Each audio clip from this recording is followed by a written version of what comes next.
Good morning. Good morning. Le président, bonjour à nouveau.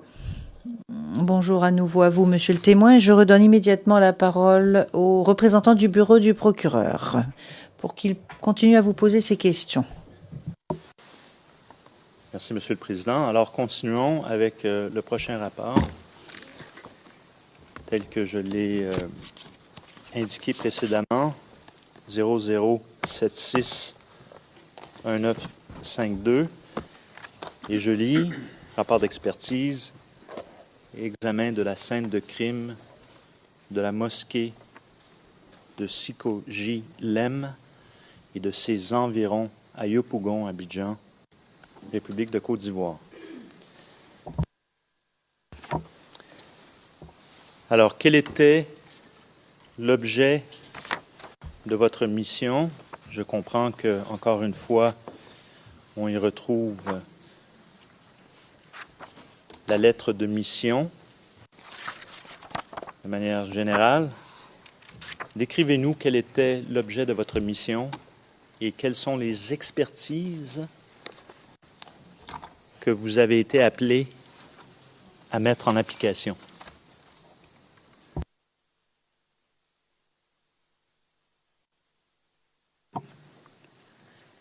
Pour ce rapport d'expertise, il ne s'agissait pas uniquement d'une documentation de scène de crime, mais bien d'une investigation de scène de crime. Donc le travail s'est articulé en différentes parties. La première, une description complète et générale de la scène de crime, de la mosquée de Sikoji Lem et de ses environs, quelques prises de vue aériennes, des prises de vue photographiques en vue de la réalisation de panoramiques 360 degrés par assemblage, ainsi que des prises de vue générales des lieux. Ensuite, nous avons procédé à l'examen de la scène de crime, de la mosquée et de ses environs, en particulier la recherche, reconnaissance, prélèvement et placement sous scellé et préservation de toute trace ou indice matériel que nous jugerions pertinent. Et enfin, comme dans tout élément de police scientifique réalisé sur une scène de crime, les différentes traces, ou certaines des traces prélevées sur la scène de crime ont été analysées au sein de laboratoires. Très bien. Alors, laissez-moi vous interrompre ici, pardon. Alors, la lettre de mission, on la retrouve à la page 2083, 2084. Alors, nous avons également, si vous me permettez juste un petit instant, j'ai perdu mes références, pardon, voilà.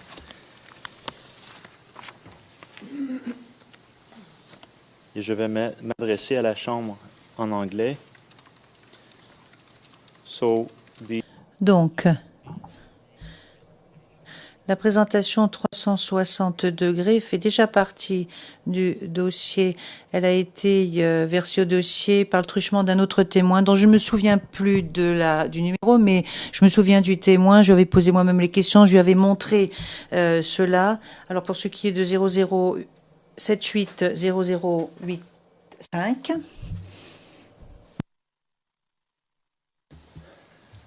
Parlons des prélèvements. Avez-vous fait des prélèvements et si oui, pourquoi et lesquels?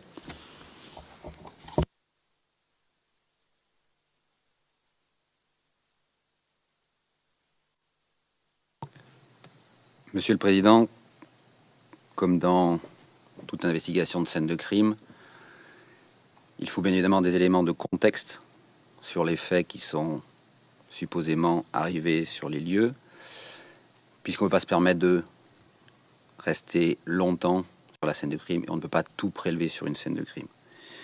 En l'occurrence, des informations avaient été fournies par le bureau du procureur, comme quoi la mosquée de Sikoji Lem aurait été la cible d'une attaque le 25 février 2011, que des coups de feu auraient été tirés, que des exemplaires du Coran auraient été incendiés et que le gardien de la mosquée aurait été frappé et brûlé vif.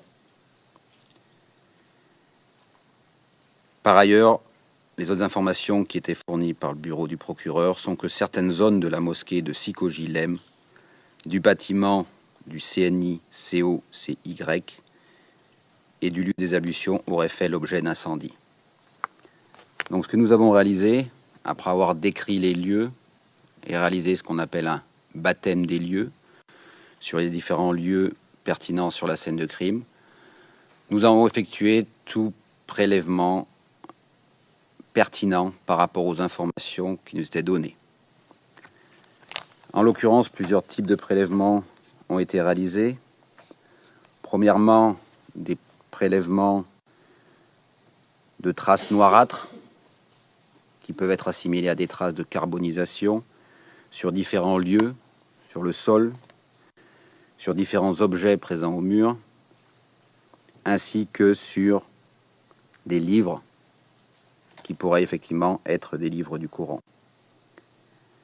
Par rapport à ces livres, nous avons effectué d'autres prélèvements.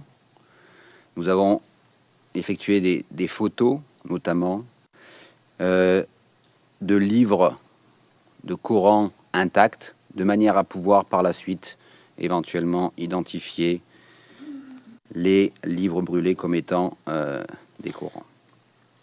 Nous avons effectué également d'autres prélèvements, notamment un prélèvement d'un objet métallique a été réalisé dans le mur d'enceinte, dans le mur du préau, devant l'entrée de la mosquée, puisque nous avons utilisé un détecteur de métaux de manière à retrouver tout objet métallique qui pourrait être présent dans le mur. Cet objet a par la suite été analysé plus en détail de manière à déterminer d'où il pouvait provenir. Et en l'occurrence, il a été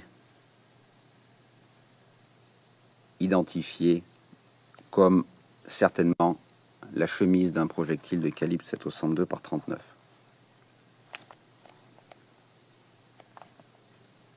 Donc, tous nos actes de police scientifique ont été principalement réalisés sur les différents éléments qui étaient à notre connaissance, mais bien évidemment, nous ne sommes pas uniquement attardés à vouloir trouver des marques d'incendie ou des preuves d'utilisation d'armes à feu.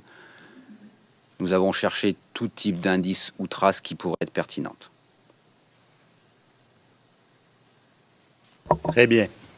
Alors, revenons brièvement sur trois points que vous avez mentionnés et je vais vous amener à la page 1968 de votre rapport, qu'on peut d'ailleurs projeter, si ça peut aider la Chambre.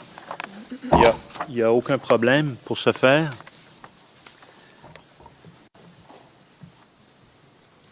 Alors, ça peut être public, cette page.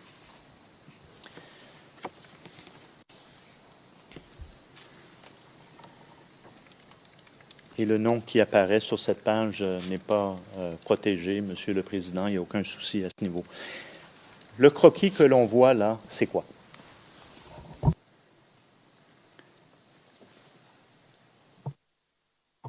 Donc ce croquis fait partie de la description générale de la scène de crime.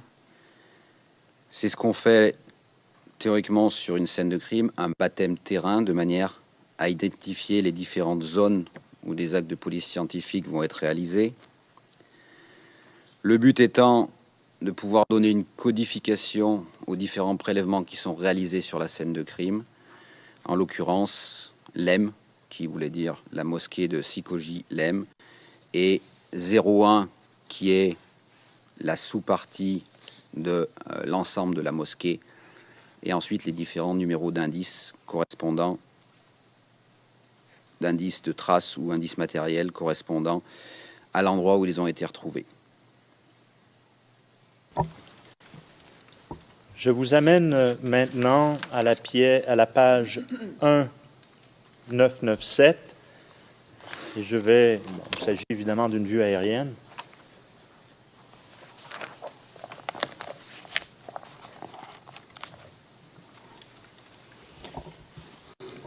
Il s'agit de, encore une fois, les lieux en question.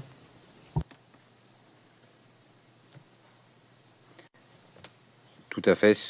Sur cette image satellite qui date du 5 décembre 2014, on voit très précisément le mur d'enceinte de la mosquée elle-même, ainsi que la porte principale d'accès. Alors, et dans les pages suivantes de votre rapport, on n'est pas obligé de les montrer. Je comprends qu'on voit encore une fois une vue générale des lieux, ainsi de suite. J'aimerais qu'on se concentre sur le bâtiment qui est identifié dans votre croquis qu'on a vu tout à l'heure comme étant LEM-01. Avez-vous trouvé des substances noircies à quelque endroit que ce soit sur le bâtiment de la mosquée lui-même?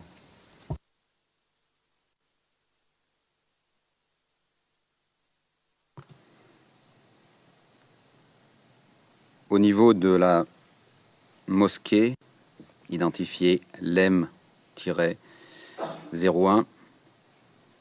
nous avons noté que certaines parties de la toiture et de la charpente présentaient des traces noirâtres qui étaient des signes manifestes de carbonisation, alors que d'autres parties semblaient avoir été remplacées. Nous avons noté également que certaines parties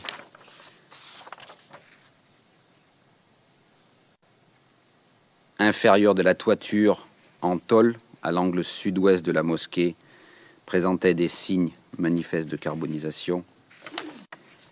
Nous avons également identifié à l'intérieur de la mosquée elle-même certaines parties du faux plafond de la mosquée de Sikoji, LEM, qui avaient été remplacées et pas encore repeintes. D'autres avaient été repeintes. Leur localisation étant consistante avec la localisation de certaines parties de la toiture et de la charpente qui présentent ces signes manifestes de carbonisation. Nous avons également identifié à l'extérieur de la mosquée un impact sur un haut-parleur, mais après avoir réalisé la reconstruction de cet impact, de cette fissure au niveau du haut-parleur, il est impossible de déterminer quelle pouvait en être l'origine.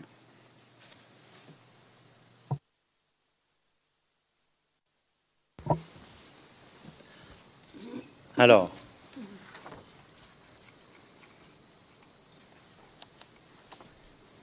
vous utilisez l'expression carbonisation. Pourquoi utilisez-vous ce terme?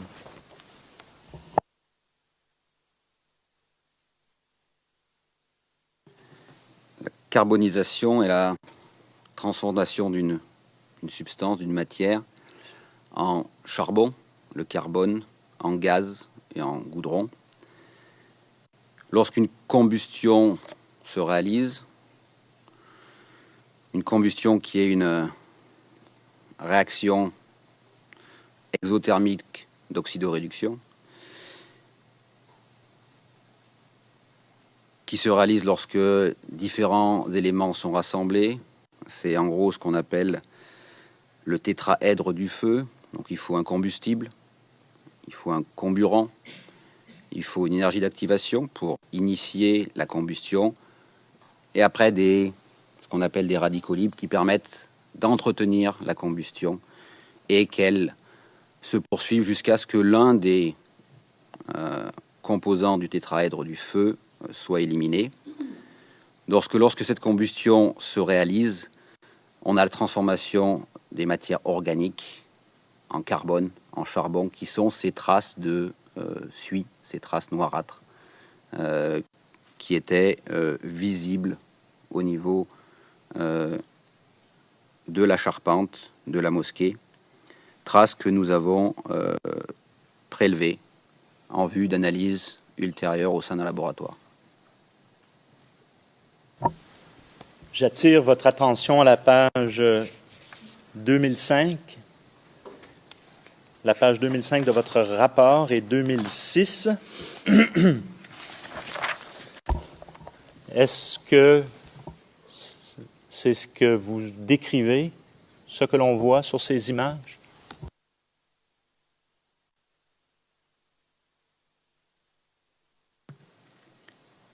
Tout à fait, vous avez, pour cette partie inférieure de la toiture, à l'extérieur, à l'angle sud-ouest, vous avez une vue générale, une vue particulière, ainsi qu'une vue du prélèvement qui a été effectué par grattement à l'aide d'un scalpel, et ensuite les scellés en question qui ont été conditionnés dans des sacs en nylon, puis placés sous scellés fermés.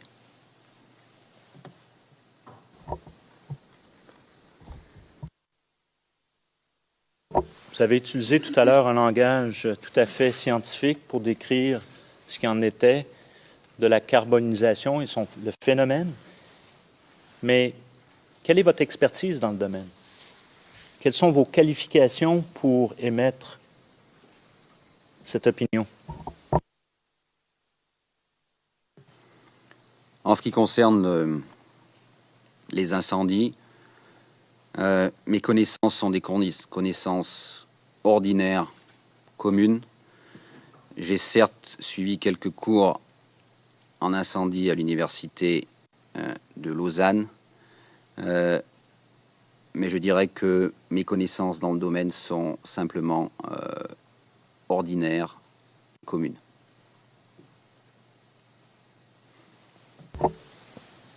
Je comprends que ces échantillons ont été expédiés à un laboratoire français. Décrivez-nous et quel a été le résultat des analyses.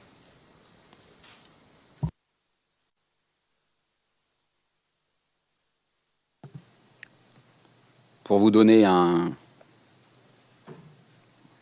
les résultats exacts d'analyse, je pense que je devrais consulter le rapport d'expertise en question de manière à ne pas commettre d'erreur sur les conclusions de l'expert qui a analysé ces échantillons.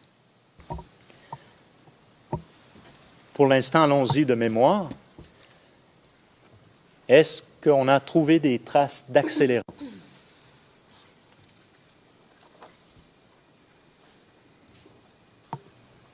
D'après mes souvenirs, sur les différents échantillons qui ont été analysés, et tous les échantillons, tous les prélèvements de potentiels résidus d'incendie n'ont pas été analysés, mais les échantillons qui ont été analysés au laboratoire n'ont pas montré la présence d'accélérants.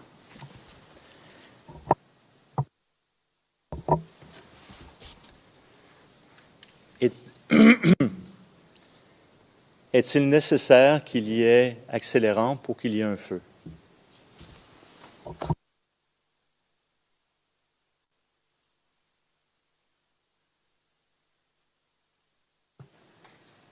Non, il n'est pas nécessaire qu'il y ait un accélérant pour allumer un feu.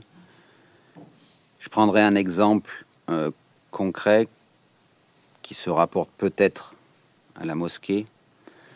Lorsque vous prenez un livre, lorsque vous prenez qui est le combustible, lorsque vous prenez une allumette qui est l'énergie d'activation, lorsque vous allumez le livre à l'aide de l'allumette, vous utilisez l'air ambiant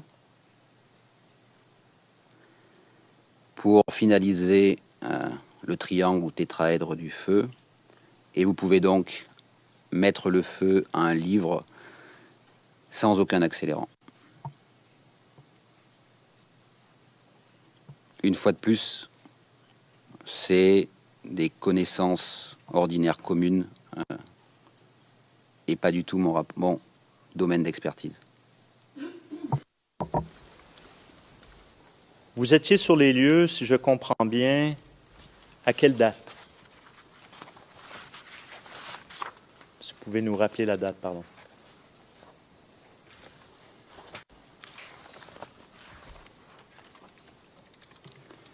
Donc nous étions présents sur les lieux le 11 décembre 2014,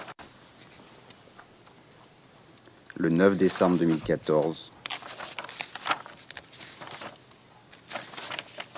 Je suis désolé, je vais regarder le rapport, je ne m'en rappelle pas exactement. En gros, entre le 9 et le 11 décembre 2014.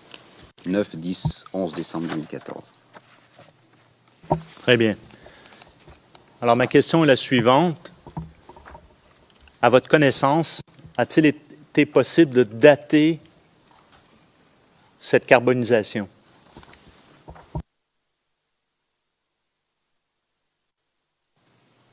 À ma connaissance, il n'a pas été possible de dater cette carbonisation.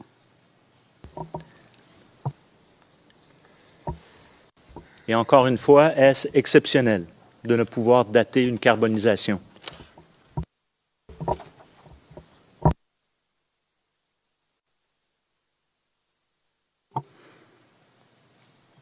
Non, puisque les éléments qui pourraient être prélevés et servir à une datation éventuelle ne peuvent pas subir une analyse suffisamment fine permettant de déterminer à quelle date, quel jour cette carbonisation aurait eu lieu. Je vais passer la question des Corans. Peut-être pouvez nous indiquer simplement sur votre croquis que l'on retrouve à la page 1968, l'endroit où vous avez vu et saisi ces Corans?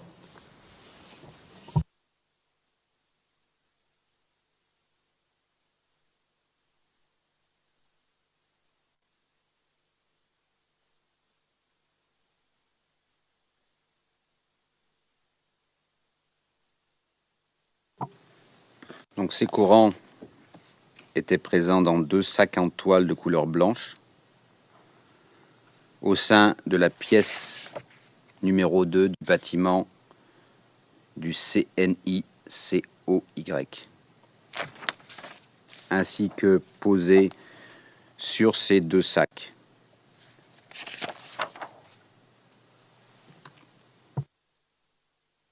Et juste pour être bien certain, si je vous précise, LEM-02, c'est l'endroit où vous les avez trouvés?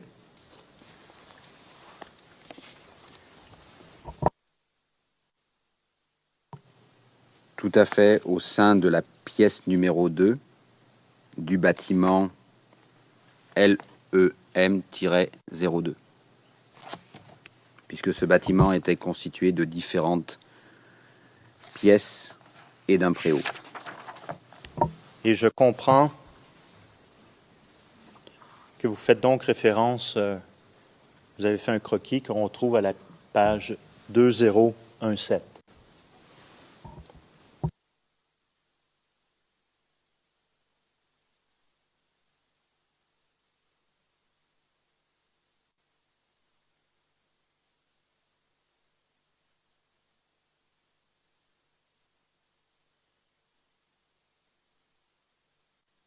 De l'édifice comme tel, pardon, juste pour confirmation, si on regarde le croquis que vous avez fait à la page 2017, c'est bien le bâtiment du CENI Cossy?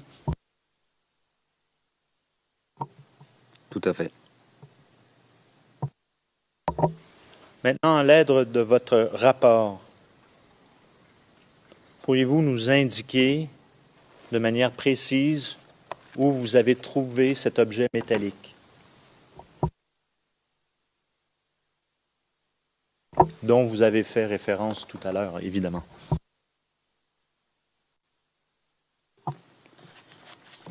J'ai utilisé un détecteur de métaux sur l'intérieur du mur d'enceinte ainsi que sur le mur de la mosquée et le mur du préau de la mosquée.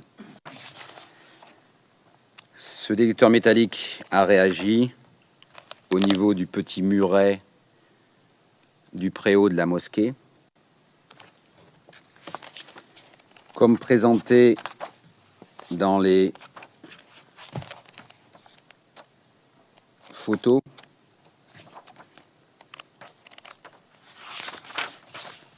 aux IRN CIV OTP 0076 2010.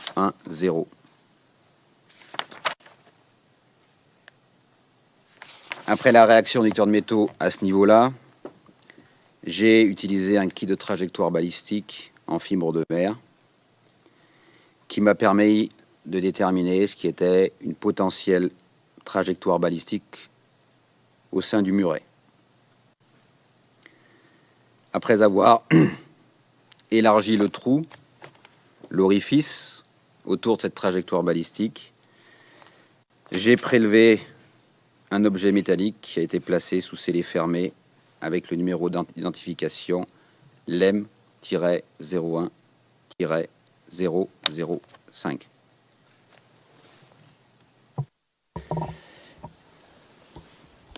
Je comprends que ça a été envoyé à un laboratoire,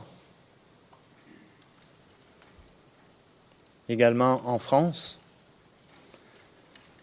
Et vous avez mentionné tout à l'heure un calibre. Pourriez-vous répéter ce calibre?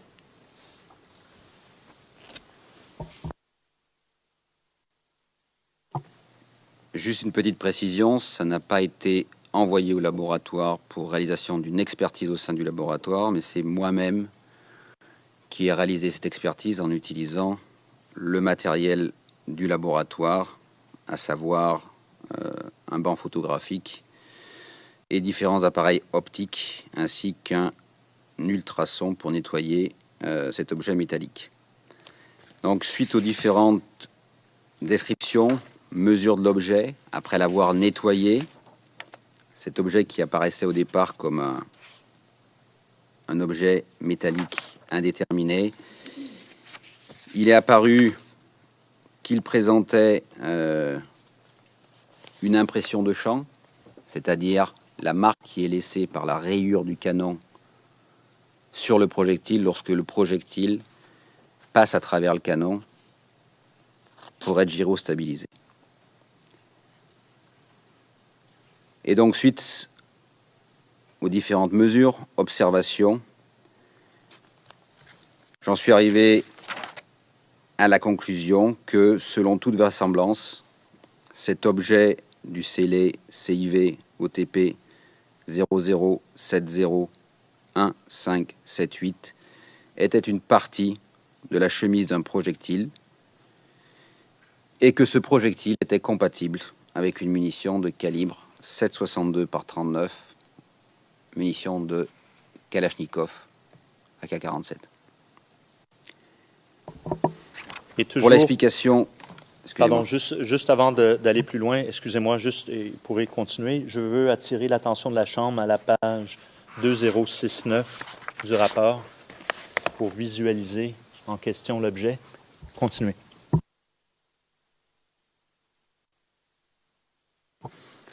Donc, cet examen préliminaire de ce projectile,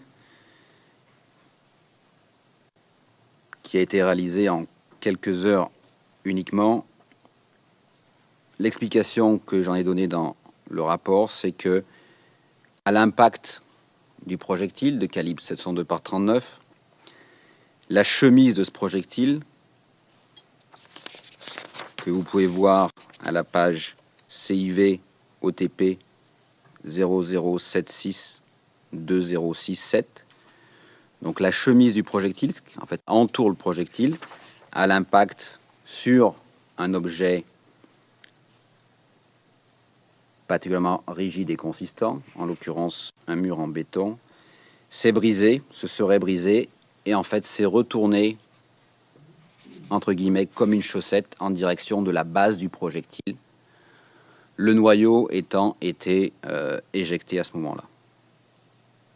Bien évidemment, tel que mentionné dans le rapport, une expertise balistique pourrait être conduite, une expertise balistique complète pourrait être conduite afin d'obtenir des éléments complémentaires concernant cet objet. Pour faire ces tests et en arriver à cette conclusion, vous avez fait appel à lesquelles de vos connaissances? J'ai fait appel à mes connaissances en balistique et mes connaissances d'utilisation du matériel au sein du laboratoire et du département que j'avais dirigé pendant 6 ans et avec lesquels matériel j'avais réalisé des rapports d'expertise balistique.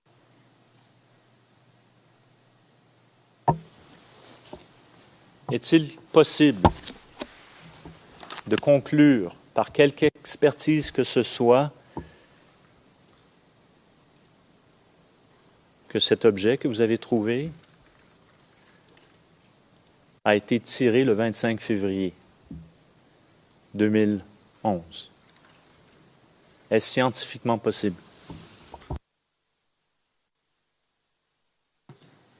Il est clairement scientifiquement impossible d'arriver à dater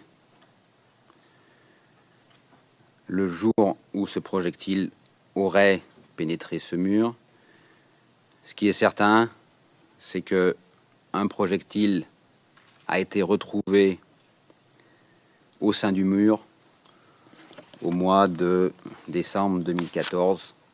Ce projectile y était présent forcément à une date antérieure au, je ne sais plus de mémoire, le 9 ou le 10 décembre 2014.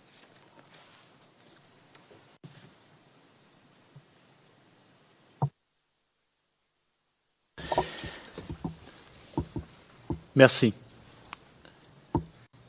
Par rapport à cette mission, y a-t-il autre chose que vous désiriez ajouter avant que je passe au prochain de vos rapports?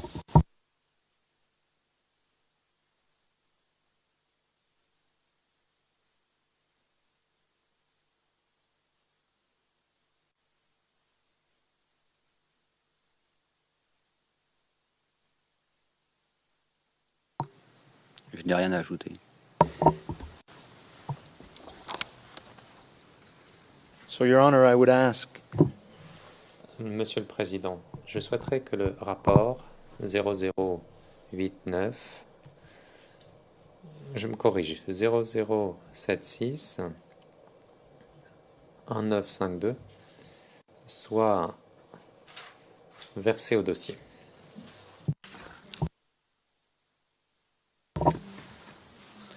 Très bien. Alors, j'ai presque le désir de mentionner que ce que nous venons de faire était les préliminaires pour, évidemment, le dernier rapport. Et je fais référence au rapport 0089-1030 qui s'intitule en anglais Forensic Examination. Examen criminalistique d'une vidéo. Et cette vidéo, évidemment, est la vidéo version haute définition qui est au dossier, la 0077 04 11. Alors,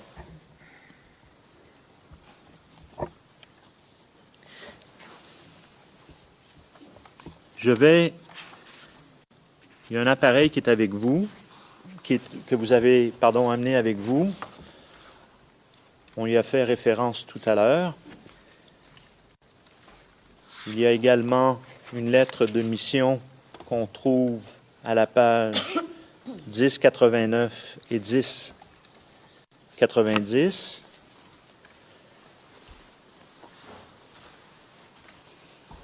Alors, rappelez-nous à nouveau, pour la rédaction de ce rapport, et nous allons le voir de visu, quel est l'acte technique que vous avez fait?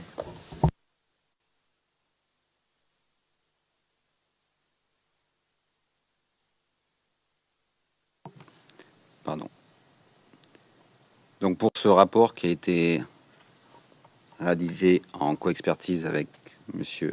Alan French, nous avons réalisé un examen des images de la vidéo de question, ainsi qu'un examen de la partie audio de la vidéo, puisque la vidéo en question comportait une partie animée purement vidéo et également couplée à une partie de signal audio. Nous avons ensuite réalisé une interprétation des différents éléments pour en arriver à une conclusion. Très bien. Alors, à cette étape-ci, et je vais changer en langue anglaise pour certaines instructions à tous et chacun. So, Your Honors, Monsieur le Président, ce que je suggère maintenant, c'est de recréer ou de plutôt démontrer cela en utilisant la vidéo en question. Donc nous allons recréer le spectrogramme, donc une combinaison d'images et de sons. Cela ne devrait pas prendre beaucoup de temps. Donc dans des conditions normales, on aurait deux écrans avec d'un côté la vidéo et de l'autre côté le spectrogramme. Ici, dans le prétoire, nous n'avons qu'un seul écran à notre disposition. Je suggère donc que chacun regarde son écran en utilisant Shift Ctrl 1 pour avoir une vue d'écran intégrale qui nous permettra de mieux apprécier les éléments. Et je suggère de donner la parole aux témoins. Cela a été testé au préalable. Et finalement, je demanderai la permission de m'asseoir lorsque je vais poser les questions afin de mieux voir l'image qui est projetée à l'écran. Et nous expliquerons ainsi ce que nous voyons à chaque fois et je suppose que nous pourrons faire des captures d'écran le cas échéant. Quoi qu'il en soit, cela vise à mieux cerner ce que nous allons voir et entendre. Le juge président, vous avez ma permission. Monsieur MacDonald, très bien. Si nous pouvons donner la main aux témoins, donc c'est sur le canal Évidence 1 si je ne m'abuse, et si vous passez en plein écran, vous aurez une meilleure vue. La greffière d'audience, le témoin a maintenant la main en ce qui concerne le canal Évidence 1.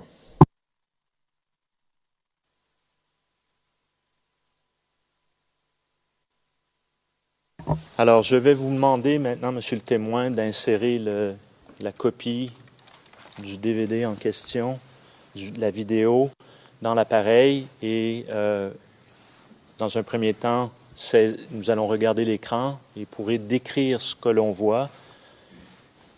On va après ça jouer un extrait pour arrêter quand vous le désirez et on décrira à nouveau ce qu'on voit et on va répéter l'expression à quelques reprises juste pour le premier extrait pour que tous et chacun on comprenne ce que l'on voit.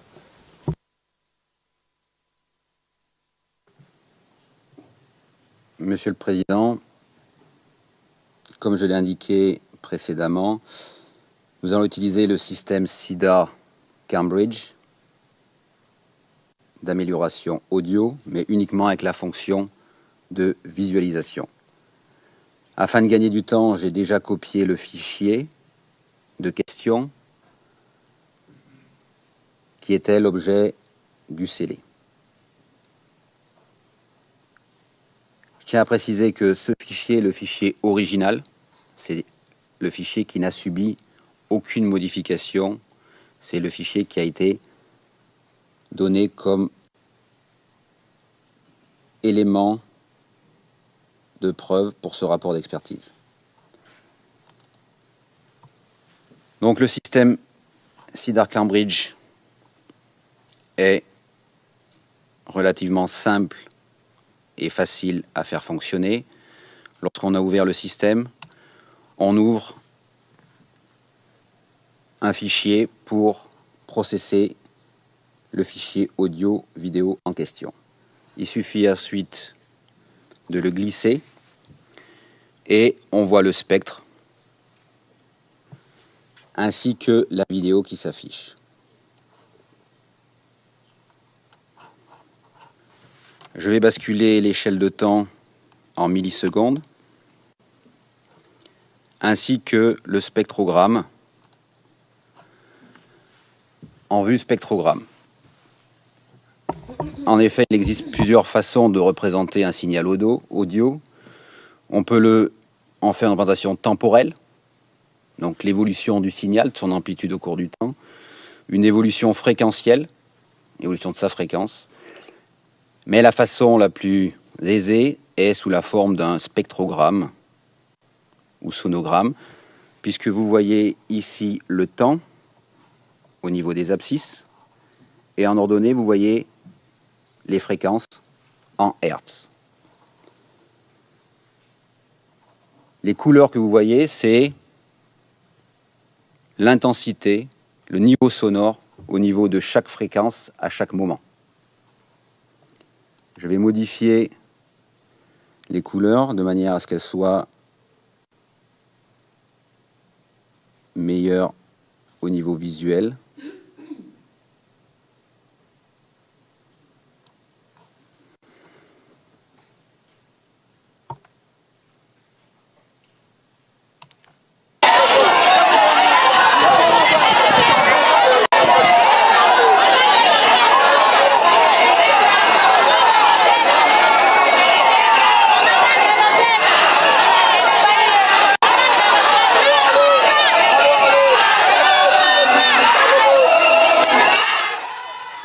Donc là, vous voyez la vidéo qui est synchronisée avec le spectre audio. Si je zoome sur le spectre,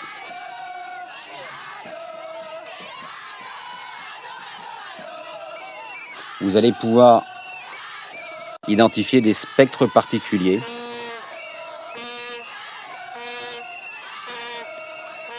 tout au long de la vidéo.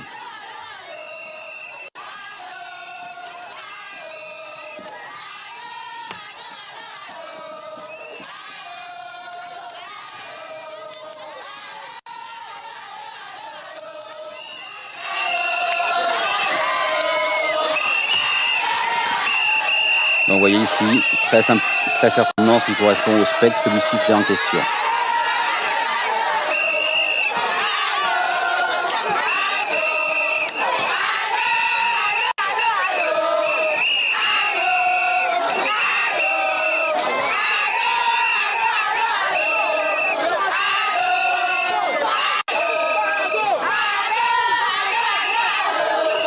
Ce que nous avons réalisé,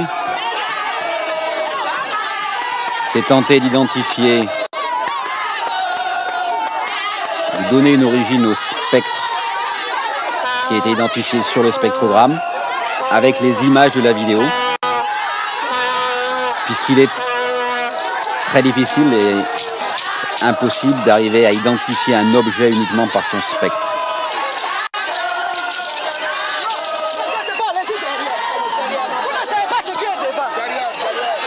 Est-ce possible d'arrêter, s'il vous plaît, 2 petites secondes?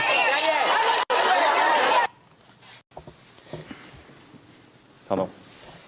Alors, juste pour nous préciser, pour les fins de l'enregistrement des transcrits de l'audience, quel est l'extrait, le piétage, les minutes que vous avez indiqué, que vous avez montré, pardon, et illustré avec le spectrogramme ici?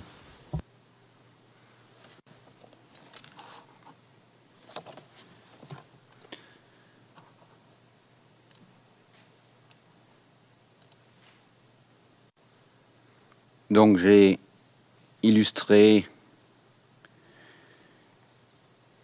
depuis le début de la vidéo jusqu'à environ 2 minutes et 16 secondes. D'accord. Continuez.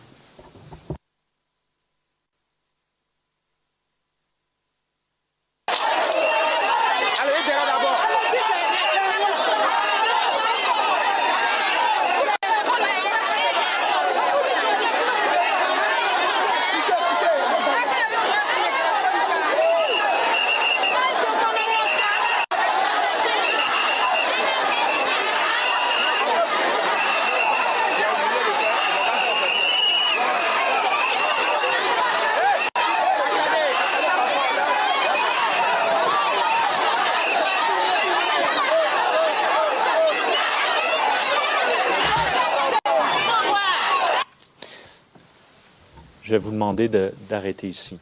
Alors, vous avez précisé tout à l'heure avec votre curseur l'endroit où se trouvait le son du sifflet. Nous avons également entendu ce qui est communément connu comme étant vuvuzela, et nous avons vu, et vous avez indiqué également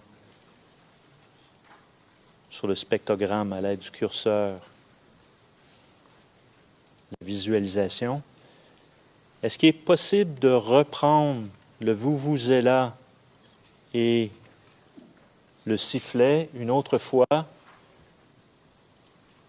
sans ralentir, et pourriez indiquer avec votre curseur à nouveau ce qu'on voit et après nous expliquer pourquoi est-ce que certains sons sont au bas du spectrogramme et d'autres ont une ligne qui va jusqu'au haut, s'il vous plaît.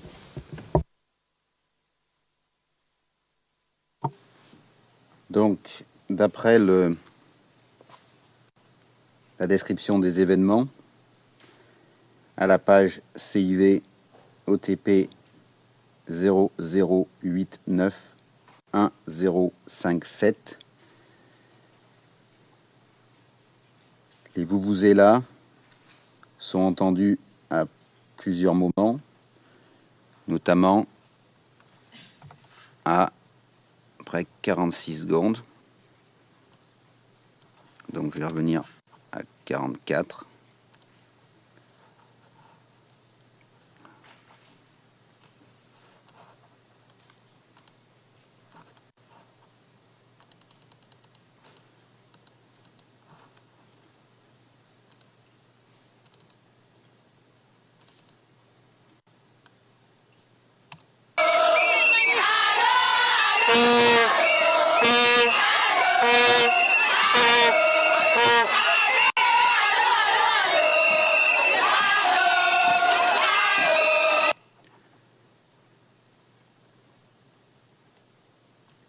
Donc je vais mettre cette partie en boucle. Si vous pouvez nous indiquer le piétage que vous mettez en boucle, s'il vous plaît, de quelle seconde à quelle seconde?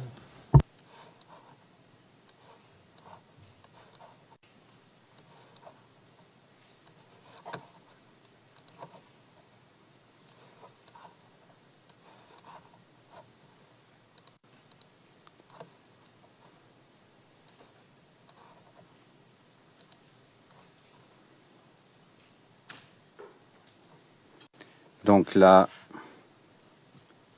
boucle qui est réalisée se situe entre 0 minute 42 secondes et 231 centièmes et 1 minute 02 secondes 378 centièmes.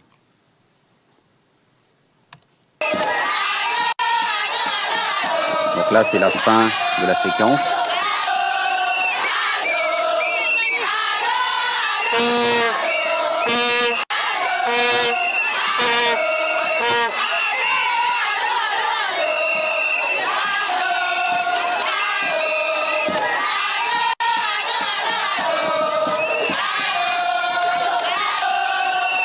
Je vais zoomer davantage sur le signal.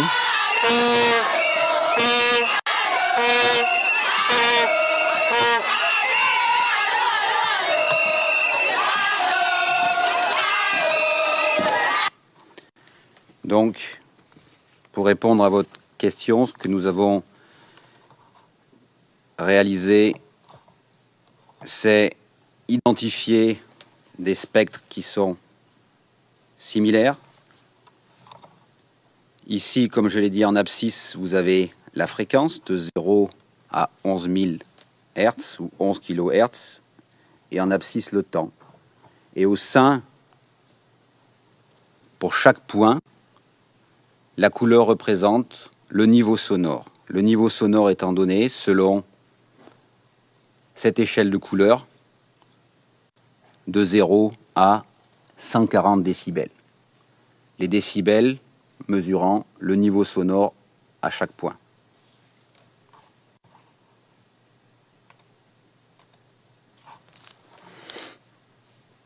Donc, Quel est le niveau sonore de ce qui s'apparente à être le son du vuvuzela?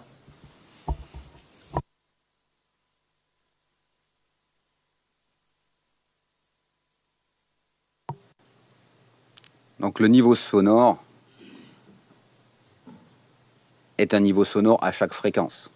Donc c'est un son qui est complexe.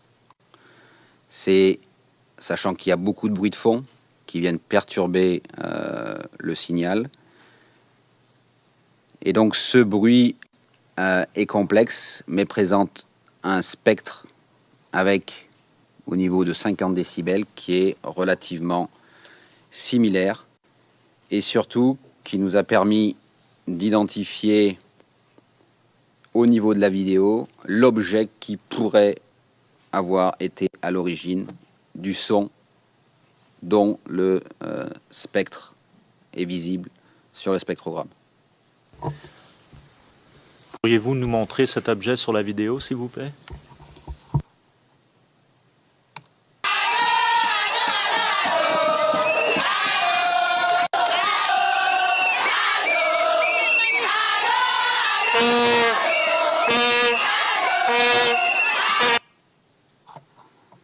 Donc ce que je vais faire, c'est que je vais aller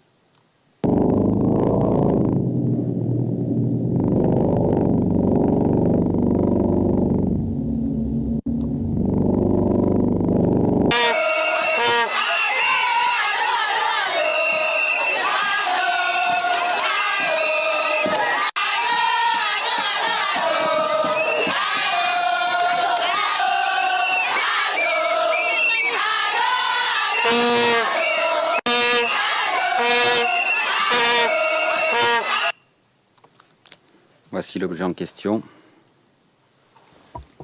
à ce niveau-là. Donc, on voit une dame avec une casquette marine, ou en tout cas foncée, avec ce qui semble être une vuvuzela, lorsqu'on regarde l'image. Très bien. Maintenant, on entend également le sifflet.